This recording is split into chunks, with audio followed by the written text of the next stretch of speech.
Corona vaccine पर America से good news. जल्द ही आपात इस्तेमाल के लिए अप्लाई करेगी मॉडर्ना।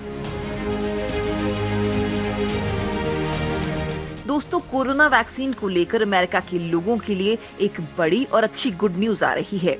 ये good news corona virus vaccine को लेकर अमेरिका की दवा निर्माता कंपनी मॉडर्ना ने दी है।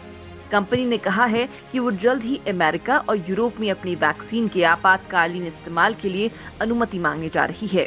कुछ दिन पहले ही कंपनी ने दावा किया था ये वैक्सीन कोरोना के मरीजों पर 94% तक प्रभावी है। कंपनी ने कहा है कि वो जल्द ही अमेरिका के खाद्य और औषधि प्रशासन से मंजूरी लेने का प्रयास करेगी।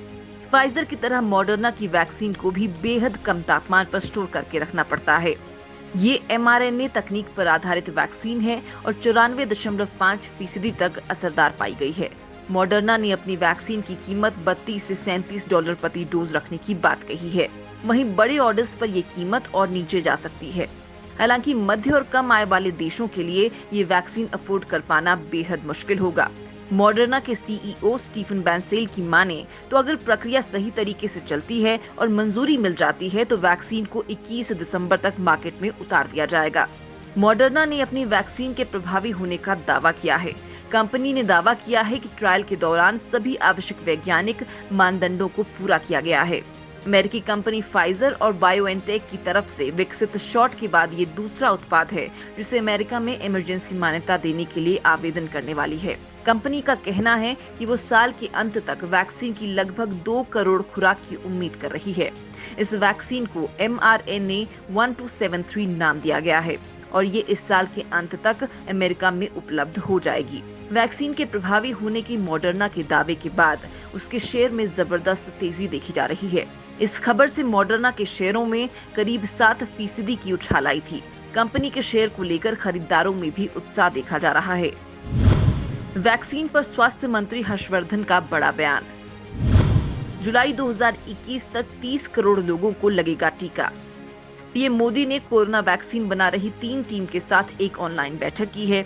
उन्होंने कंपनियों को सुझाव दिया है कि वे लोगों को कोरोना के टीके के प्रभावी होने समेत इससे जुड़े अन्य मामलों को सरल भाषा में बताने का प्रयास करें। वहीं स्वास्थ्य मंत्री डॉक्टर हर्षवर्धन ने कहा कि अगले साल के शुरुआत में भारत को 1 से अधिक स्रोत से कोरोना वायरस की वैक्सीन मिलने की उम्मीद है। डॉक्टर हर्षवर्धन की माने तो भारत में अगले साल की शुरुआत से कोरोना वायरस का टीका लगना शुरू हो सकता है। भारत के स्वास्थ्य मंत्री हर्षवर्धन ने कहा है कि जुलाई-अगस्त 2021 तक करीब 25 से 30 करोड़ लोगों को वैक्सीन देने की योजना है और हम इस हिसाब से तैयारियां कर रहे हैं।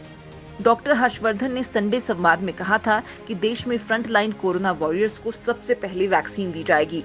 इसके साथ ही स्वास्थ्य मंत्री ने ठंड और त्योहारों के लिए भी जनता को चेतावनी दी थी। उन्होंने कहा कि त्योहारों के दिनों में भीड़ लगाना और लापरवाही बरतना काफी खतरनाक हो सकता है। दुनिया भर में वैक्सीन पहुंचाना कंपनियों के लिए चुनौती। 7 अरब लोगों तक टीका पहुंचाने की तैयारियां जारी। दोस्तों, दुनिया में कोरोना अपनी चरम पर है और कोरोना के खात्मे के लिए अब दुनिया को वैक्सीन का इंतजार है।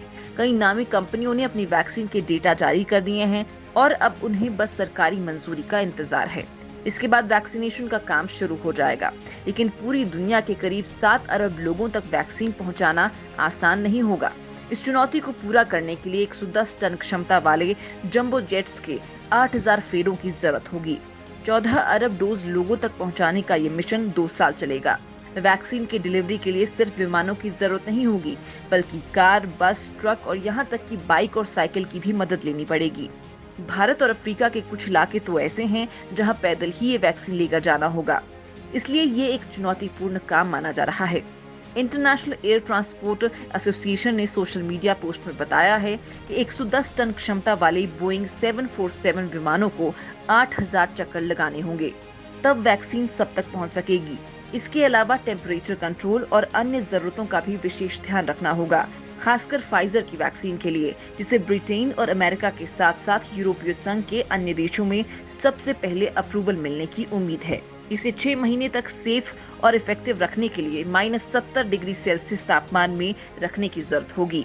भारत भी बड़ी आबादी होने के बावजूद अपनी तैयारियों और एहतियाती उपायों के दम पर कोरोना संक्रमण के प्रसार की रफ्तार को रोकने में बहुत हद तक सफल रहा है। भारत सरकार की तैयारियां यहीं तक सीमित नहीं हैं, बल्कि वो कोरोना वैक्सीन आने के बाद की रणनीति को अंतिम रूप देने में जुटी हुई है।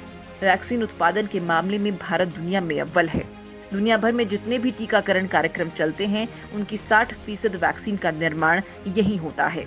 इसलिए दुनिया के साथ ही भारत ने भी हर एक व्यक्ति तक वैक्सीन पहुंचाने के लिए अपनी रणनीति तैयार कर ली है। अब बस वैक्सीन के आने का इंतजार है।